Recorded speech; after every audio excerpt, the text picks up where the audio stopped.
Assalamualaikum warahmatullahi wabarakatuh. Bismillahirrahmanirrahim. Alhamdulillahirabbil alamin. Nahmaduhu wa nusalli wa nusallimu ala rasulihil karim wa ala alihi wa ashabihi ajmain. Rabbi shrah li sadri wa yassir li amri wa hlul 'uqdatam min lisani yafqahu qawli, amma ba'd. Kawan-kawanku, para santri yang sedang belajar di luar negeri, baik di Mekah maupun di Yaman maupun di Pakistan atau di tempat lain yang ada di seluruh alam ini. Semoga Allah Subhanahu wa taala senantiasa membimbing kalian, memberkahi kalian, menolong kalian, memudahkan urusan kalian, pulang dengan membawa ilmu yang berkah dan manfaat. Pertama-tama harus kita panjatkan rasa syukur kehadirat Allah Subhanahu wa taala. Semata-mata karena anugerah dan karunia-Nya, Allah Subhanahu wa taala telah memudahkan antum semua untuk belajar di luar negeri. Hal ini sangat jelas. Sebetulnya sangat jelas sekali. Untuk belajar di luar negeri adalah pilihan. Tidak semua orang punya kesempatan. Tidak semua orang punya kemampuan untuk berangkat ke sana.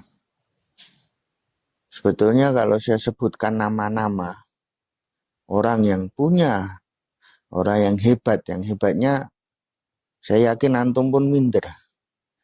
Namun ternyata dia tidak diberi kesempatan untuk ke tempat kalian. Untuk ke tempat kalian. Maka ini akan panjang nama itu. Dia punya niat. Beliau punya niat, punya kemampuan. Bahkan di pondok ini termasuk menjadi ustadz yang senior, mengajar, dan boleh dibilang termasyhur dengan kealimannya. Namun ternyata ketika ingin berangkat ke sana, tidak dapat. Ini ada beberapa. Maka yang saya ingin tekankan adalah syukuri kita bisa berangkat belajar dimanapun itu. Yang di Yaman berangkat ke Yaman, yang di Pakistan berangkat ke Pakistan, dimanapun. Maka itu adalah satu anugerah yang sangat besar dari Allah Subhanahu wa taala. Allah Ta'ala yang memudahkan, Allah Ta'ala yang memilih kalian. Maka syukuri itu. Ini nikmat yang sangat besar yang Allah Subhanahu wa taala berikan pada kita semua. Harus diingat-ingat ini nikmat ini, harus senantiasa kita tanamkan dalam hati kita. Ini kita bukan berangkat, tapi diberangkatkan. Nah, kita ini sudah dipilih oleh Allah Subhanahu wa taala. Kemudian yang kedua, yang termasuk juga sangat penting sekali, ketika kita sudah berada di tempat belajar kita, mau di Yaman, mau di Pakistan, South Africa, Turki, ataupun tempat-tempat yang lain, maka kita kalau sudah menentukan di madrasah mana kita berada, di tempat mana kita belajar, maka ya kita iltizam untuk belajar di tempat itu sampai minimal dinyatakan selesai oleh guru kita.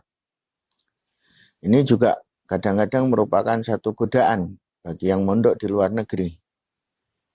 Ketika kita mulai belajar, mulai mondok di satu tempat, di luar negeri, di satu negara, maka kalau kita sudah berada di tempat itu, kita nggak perlu menengok ke yang lain. Misalnya Pakistan, kita sudah di Binuriah misalnya, ya sudah, maka kita konsentrasikan di Binuriah saja. Nggak perlu kita melihat pada madrasah yang lain. Sesama madrasah di Karachi misalnya, Darul Ulum atau Binuriton, ataupun madrasah yang lain, hatta kepada Rewin pun kita tidak perlu untuk melihat lagi kepada mereka. Sampai kapan? Ya sampai kita dinyatakan selesai oleh guru-guru kita di Binuriah itu. Nah, setelah itu, kalau mau pindah, kalau mau, baru silahkan.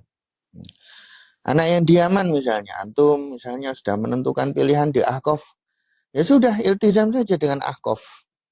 Nggak perlu lihat lagi pada Rubat Tarim, pada Darul Mustafa ataupun yang lain. Demikian juga misalnya antum sudah di Darul Mustafa, maka antum nggak perlu lihat-lihat lagi kepada Ahqaf, pada Rubat Tarim. Demikian yang lainnya juga begitu. Jadi ini penting. Karena setiap tempat pasti punya kelebihan, punya kekurangan. Setiap madrasah atau pondok atau kuliah pasti punya kelebihan, punya kekurangan. Itu adalah satu hal yang pasti. Namun, yang perlu diketahui adalah bahwa kelebihan itu baru akan diberikan, baru akan muncul. Ya. Setelah kita berada beriltizam pada satu tempat itu atau pada madrasah tersebut untuk waktu yang cukup lama.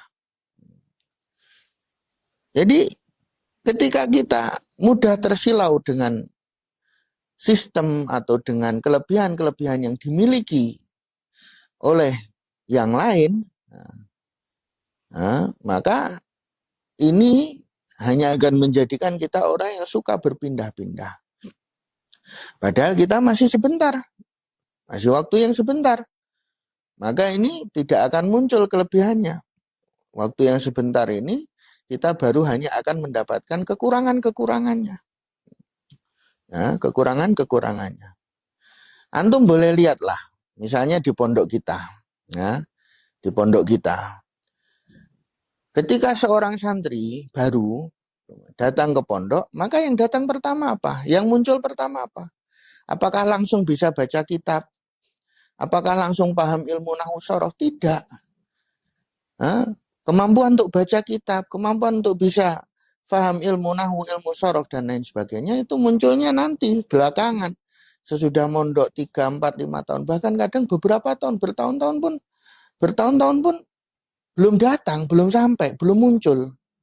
Nah, yang muncul pertama apa? Ya teman yang kadang sering ganggu kita, suasana atau keadaan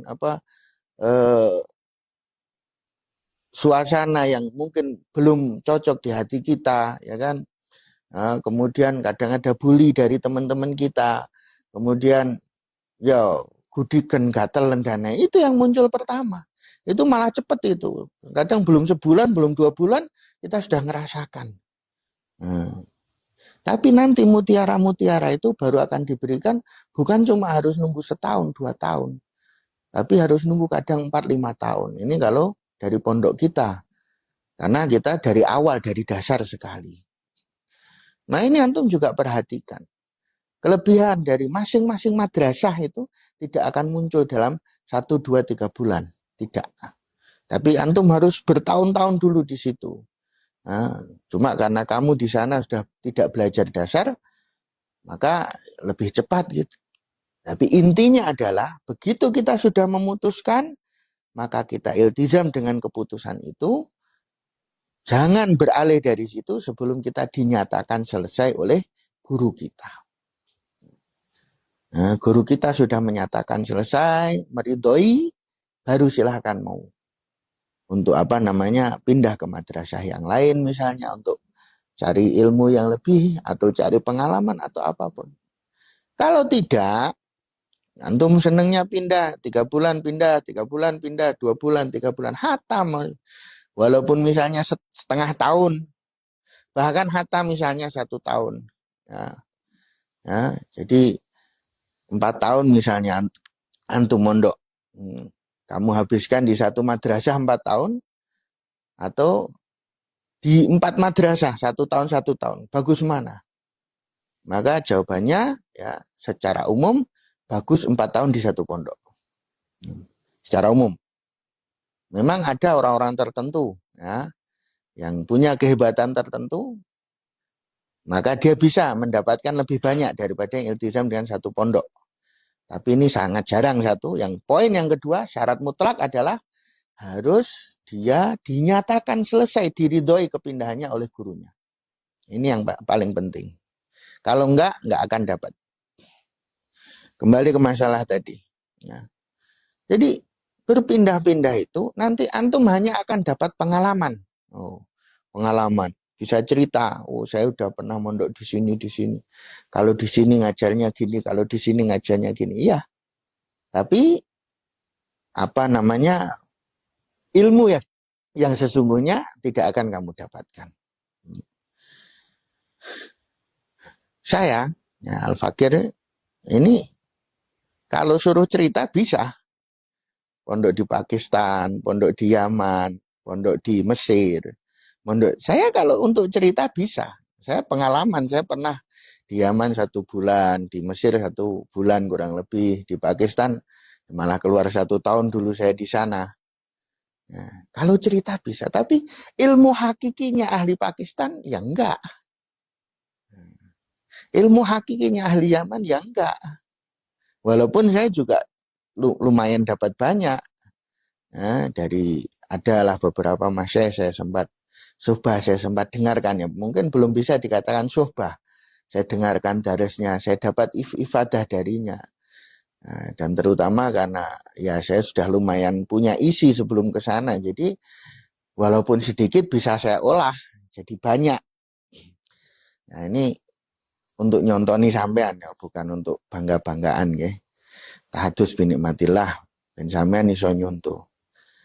Tapi tetaplah kalau dibandingkan dengan orang yang betul-betul mondok di sana, ya tidak bisa dibandingkan untuk ilmunya yang sana gitu. Nah, saya ilmu yang betul-betul ya ilmu ahli Makkah yang saya dapat dari masyaikh Makkah di mana saya iltizam dengan beliau.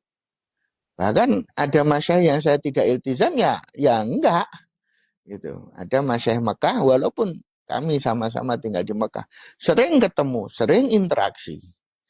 Ya, akan tetapi karena saya bukan iltizamnya dengan beliau, saya hanya masuk 1-2 kali saja dengan beliau, karena iltizam saya dengan masyaikh yang lain, kebetulan waktunya bersamaan, maka ya ilmu saya untuk yang dari beliau juga sedikit dan tidak bisa dibandingkan dengan yang mulazim beliau. Intinya adalah bahwa iltizam, mulazim kita kepada guru kita, kepada madrasah kita dengan sungguh-sungguh, itulah pintu yang paling besar untuk kita menjadi seorang yang betul-betul alim. Saya tidak katakan ini informasi, tidak. Ya, kalau informasi memang comot sana, comot sini bisa. Tadi saya katakan pengalaman sana sini bisa. Nah, akan tetapi kalau ilmu yang betul-betul maka itu hanya didapat dengan apa? Iltizam, dengan mulazamah. Kita duduk di hadapan guru kita, mendengar dari mereka, mengaji kepada mereka untuk waktu yang lama. Kemudian dengan mengambil bukan hanya ilmu tapi haliah mereka. Nah, itulah yang sekarang disediakan di madrasah-madrasah atau jamiah yang antum sekarang sedang belajar di situ. Maka pastikan antum iltizam dengan itu, nggak usah nengok ke sana kemari. Setelah itu antum mau pindah, guru sampean mengatakan kamu sudah selesai, baru antum mau pindah, mau tambah pengalaman, monggo. Dengan izin dari mereka. Saya sering, kalau dulu saya sering mengibaratkan seperti ini. Orang kalau cari emas, pendulang emas itu, nah dia ambil. Yang pertama diambil apa? Lumpur dulu. Tapi nanti diayak, barulah dari lumpur itu akan muncul emas. Dari berkilo-kilo lumpur, yang diambil itu mungkin emasnya cuma sedikit, cuma berapa. Dapat emas 1 gram saja itu sudah masuk, lumayan sudah masuk, hebat itu.